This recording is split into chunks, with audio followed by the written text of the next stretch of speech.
sometimes we just have these mixed feelings of, on the surface, anger, but also behind it, there's a mix of sadness and concern, perhaps a little anxious and worry.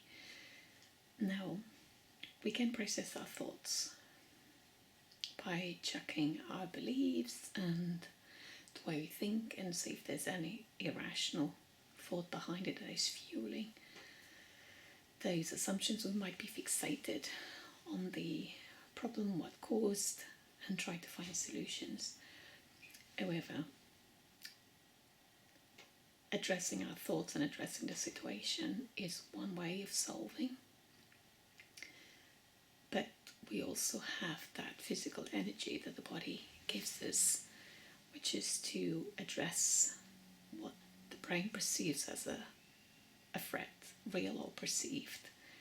So the body's giving this energy so we can either fight or flight.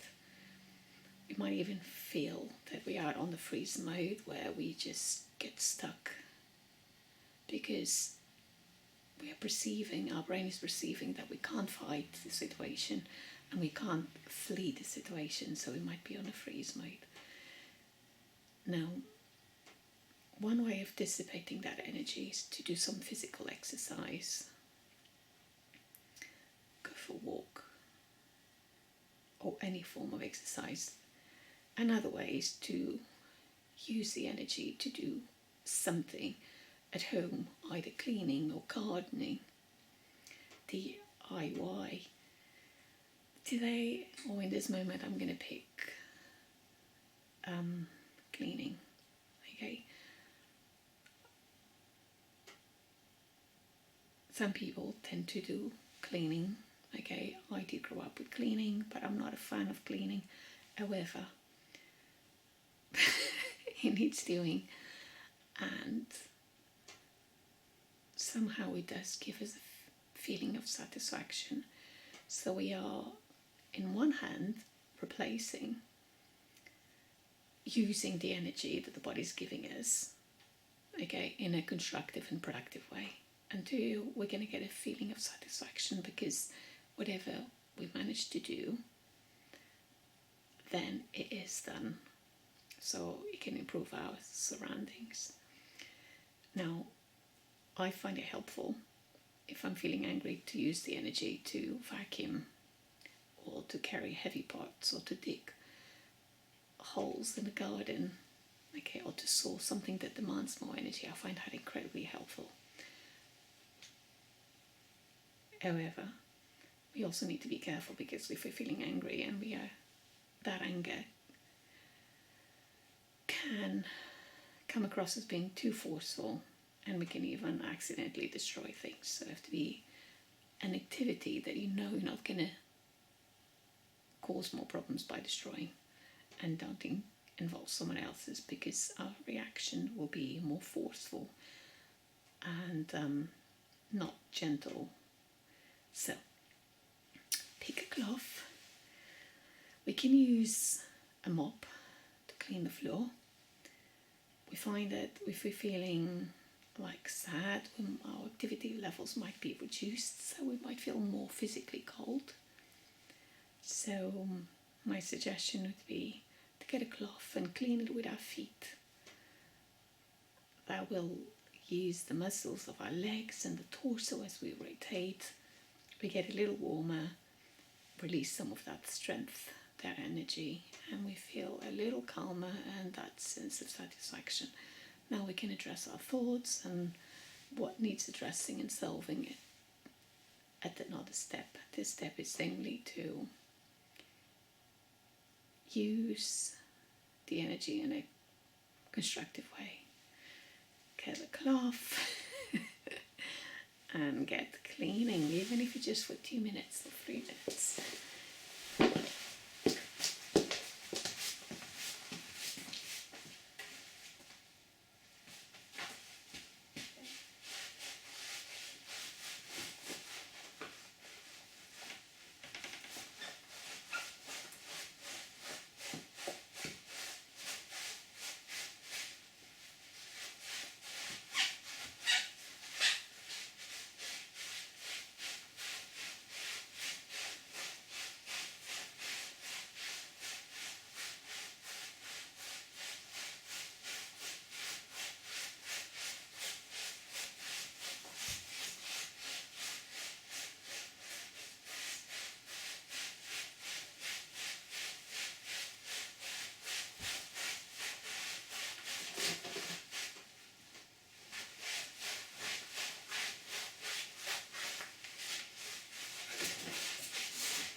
this way of cleaning because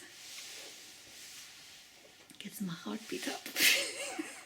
So yeah, it's not as fit as I wish to. So undo.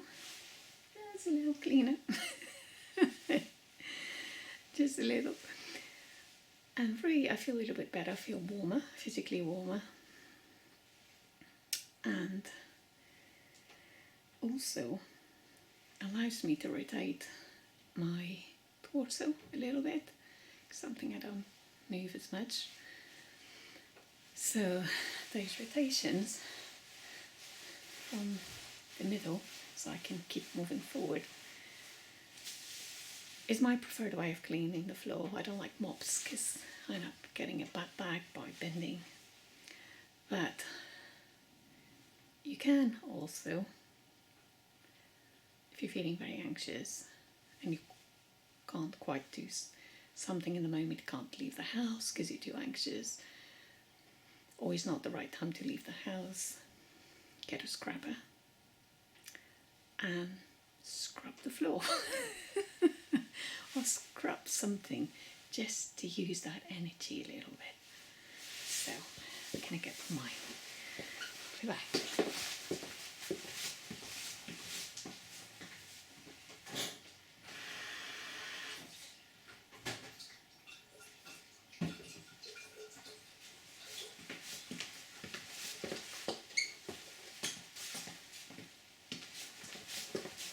This is a productive way. Might not be the most productive, but it's good at getting rid of some of the energy.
Is my heart still beating? Yes. Okay, dirty hands. What am I trying to achieve with this? Do I want a little praise? I think a little. Yes, unconsciously I do. Why?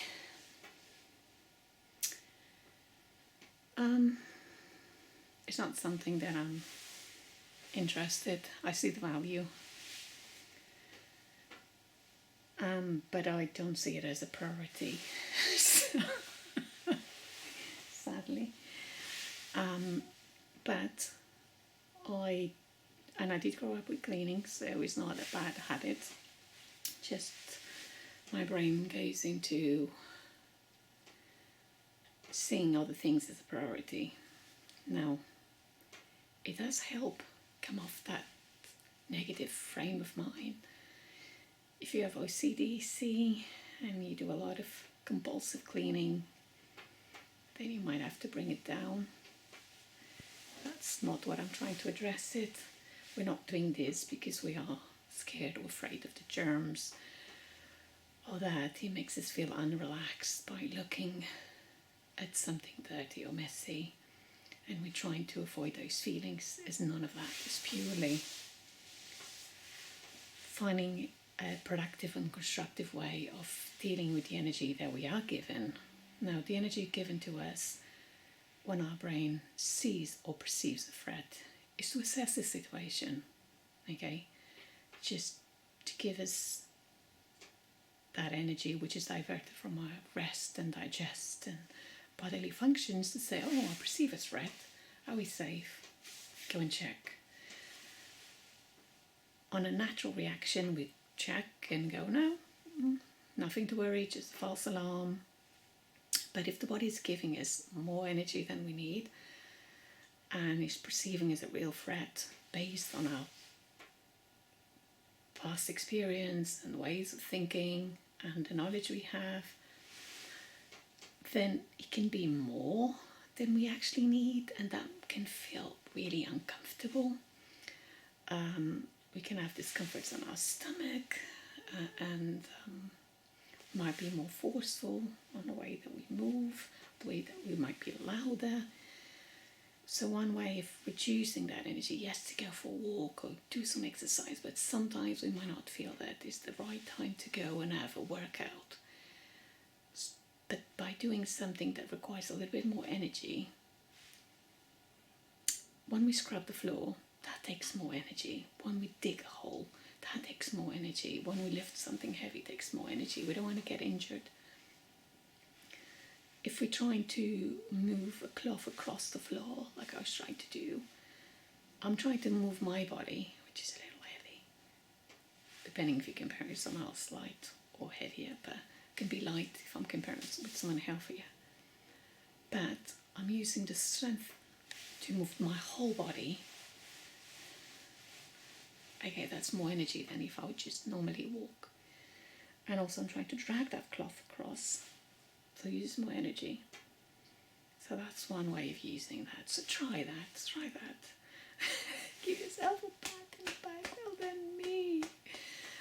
Well done. Why? Because we are using our energy in a productive way rather than destructive way, whatever our natural ways might be. And two, we can look back and feel a little satisfaction. Oh, it looks a little cleaner. And we can feel proud for doing something, yes, constructive rather than destructive. And everyone likes having their surroundings a little tidy, a little cleaner. Try that. Love. But before we go, let's be a little compassionate to ourselves.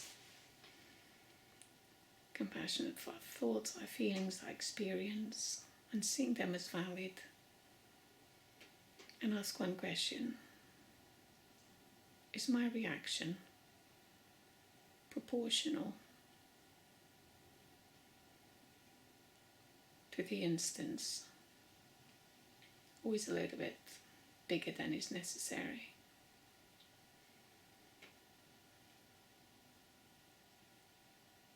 Is my thoughts appropriate for this instance, for this situation that is upsetting me? Or is it a bit bigger than necessary? Is my feelings proportional or a little bit bigger than is necessary?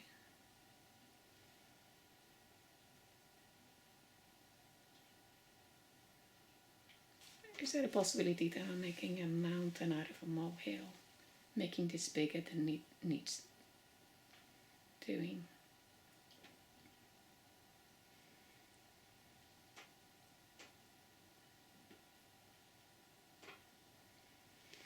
Now there is a chance that our brain might be going through a hurt, a wound that has not quite healed yet, or open up something that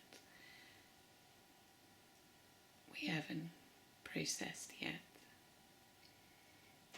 So our reaction sometimes is bigger because we are dealing with whatever is triggering in the moment, but also with something from the past. So let's be compassionate for our hurts and our healing, and not beat ourselves up, or making it mean that we are a bad person, a failure, unloved, unlovable, or that there's something wrong with us, or that we don't have what it takes.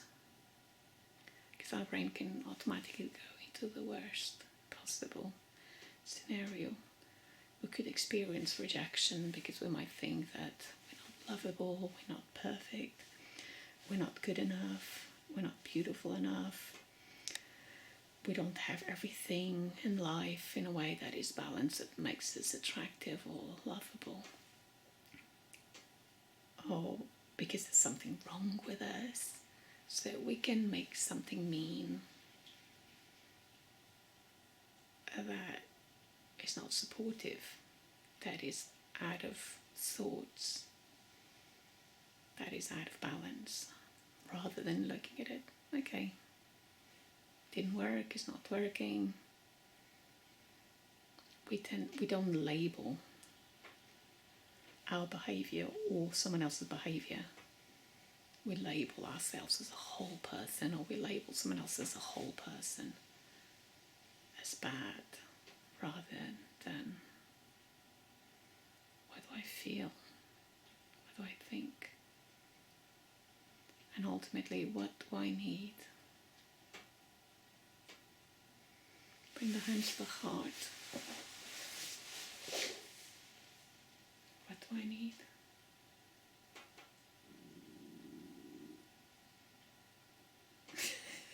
My body, my stomach is complaining I need food. But what do I need physically? Yes, food. What do I need mentally?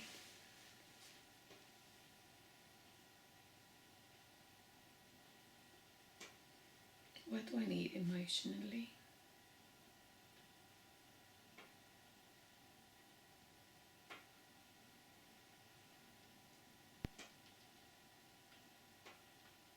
What do I need relationally?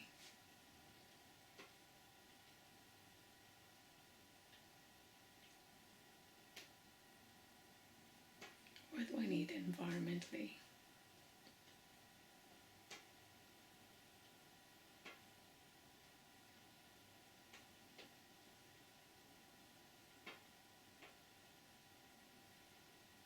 And why do I need these things?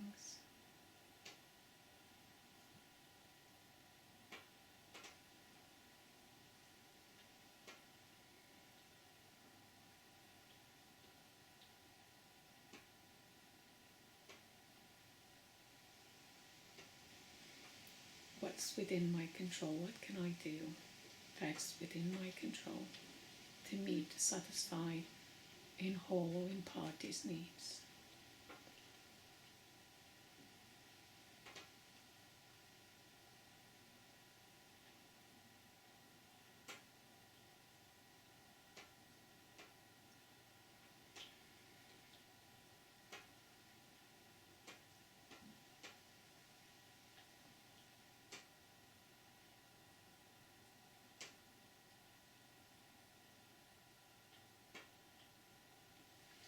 Now let's just connect with love and acceptance, accepting ourselves fully as we are, and making space for others people's, the ways they are, the ways they behave, their choices, their preferences, and taking that is a choice. Just because someone else chooses something else doesn't mean that there's something wrong with us or that we are less than. Just everyone picks something that is in line with what they need, what their values are in each given moment and time. And creating that tolerance and space for two things to coexist.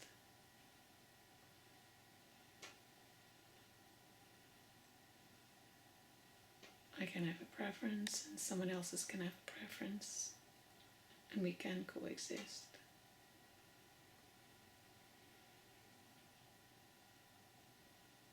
Might not be compatible in each given moment, but they can exist, and it doesn't mean that one is right, the other one is wrong. Just accepting that.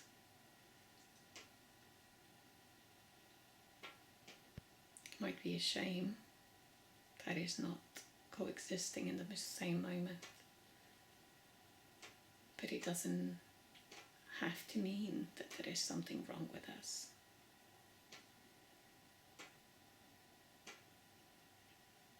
Just accepting that difference of priority, of values, of needs.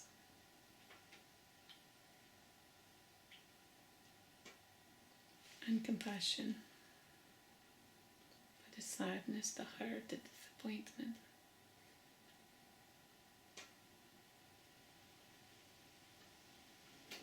And we might even feel hopeless and helpless. And it might even trigger a bigger hurt. And we might even find ourselves going into the "it never happens," like all or nothing. But just come present.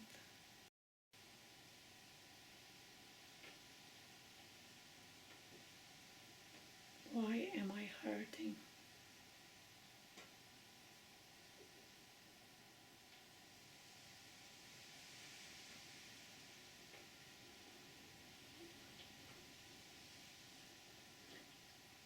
What can I do to soften, to soothe, to deal with this hurt in this moment?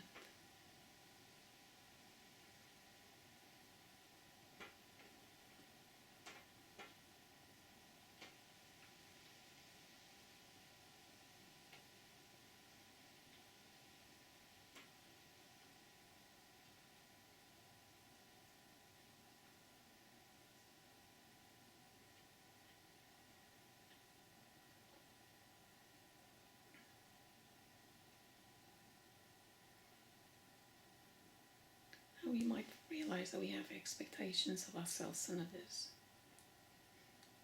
And we can even go into forgiveness. Please forgive me for expecting more out of you than you can give me. And please forgive me for feeling resentful when you don't meet my expectations, or even for ourselves. I forgive myself for having expectations of myself and others and situations that are not realistic.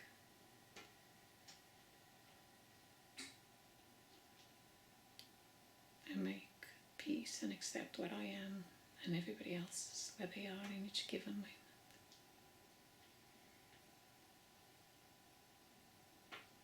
But I also take the time to focus on what is working, what is good, what I can have.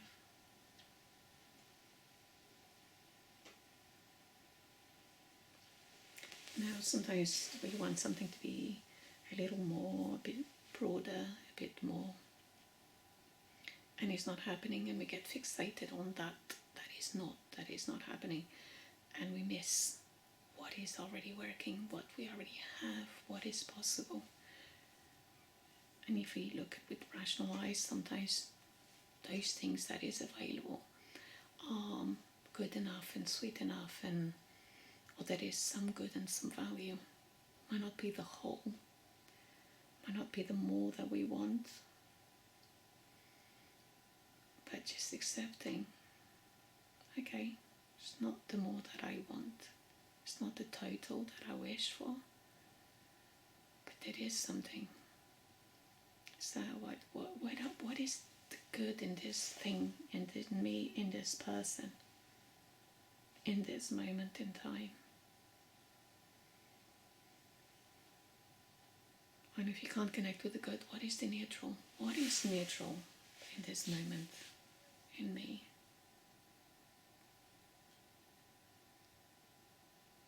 What is neutral in this moment in time in the other person, someone else's?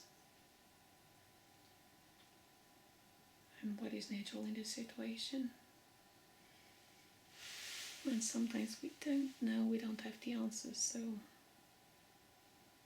while we go through the finding the solutions, we're just going to have to patiently go through, navigate.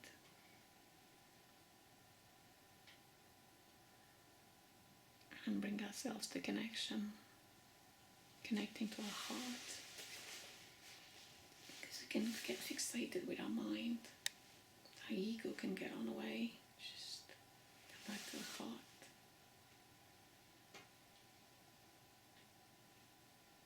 Come back to compassion.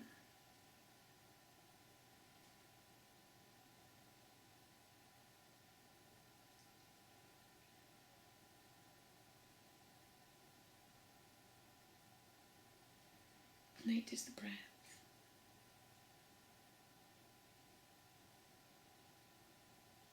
And exhale with a sigh.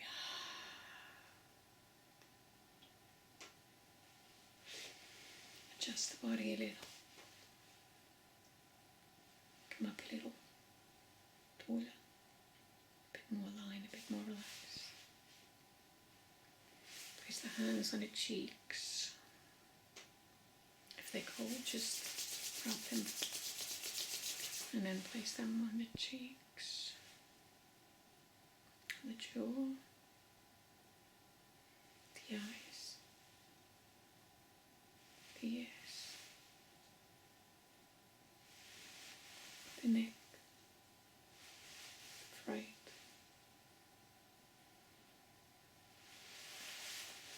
one hand on the heart and one on the belly, and just rub and straight.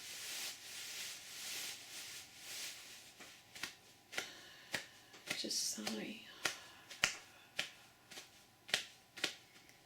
and gently rock. It's going to be okay. Just a little self-soothing.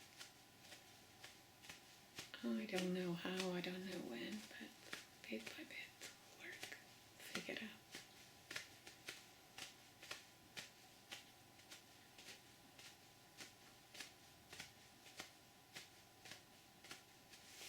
It's a little easy to love ourselves when others are loving us or showing forms of love, and it's a little harder when they're not, but we can still connect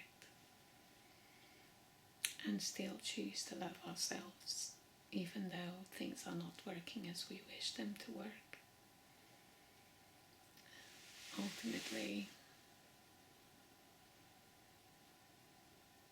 we're not going to abandon ourselves. We're going to support, because that is our inner child that needs us the most. And when we try to get that support from someone else's, sometimes they're not available because they have different priorities. Sometimes they don't know how. Sometimes we can be a bit too much for them. So we just need to learn to soothe and comfort, but also stay hopeful that there will be moments of connections with others. And when that happens, it'll be extra sweet. Insisting that we all connect at the same times is just not realistic. And there are moments where others want to connect and we are not physically available, emotionally available, and we don't know how. We might even feel overwhelmed, or we might not want to, because we are hurt, because we're focusing on something else, because we're dealing with something else. So it's a bummer, it's a shame, it's disappointing, but it doesn't mean that we are not lovable, because we are lovable. Sometimes we tend to love pro-social behaviours and hate anti-social behaviours. Behaviours that makes us feel safe and good and appreciated, but we can still love with the eyes of accepting the good and the bad in ourselves. And if we can, others, it's a little more challenging, a lot more challenging, but seeing, okay, we are humans and no human is perfect, at all times. But we can evaluate if the behaviors are good or bad. And it doesn't mean putting up with behaviors that doesn't make us feel good or safe or unsafe. So we can use our boundaries to express our wants and wishes. And if someone else can't come on board with what is important to us, then we can be upfront and say, this is what I will do. Now, it doesn't mean to impose and demand, because we want to create a flexibility of mind where we express our preferences, but we also want to know what makes us feel safe. And if we don't feel safe, then we can create that space. And we can state that openly, so other people have a chance to reflect on it, to consider, to come on board if they wish to, and equally if they do not wish to, because they don't know, it's not a priority, it's not a preference, then we can decide what to do next, even if it means having a little cry and just accepting. But you can still go back to that place of self-love. Hands on the heart.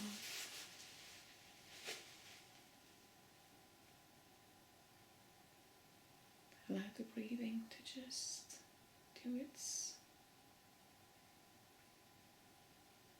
follow its course. Let it do what it needs doing. Adjust the body a little further, a bit more uplifted. Shoulders up, back and down. And sigh out. Take a slow breath. And sigh out. Let's deepen the breath. Breathe in. And slowly exhale. Breathe in. And slowly exhale through the lips.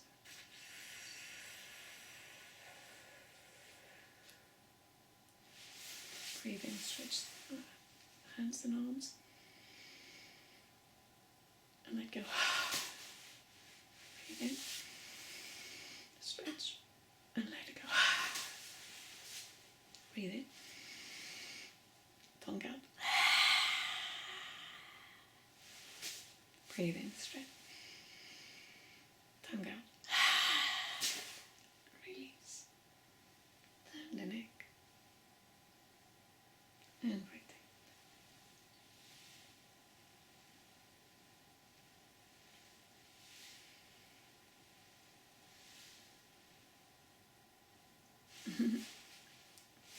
Love. Healing. Hug.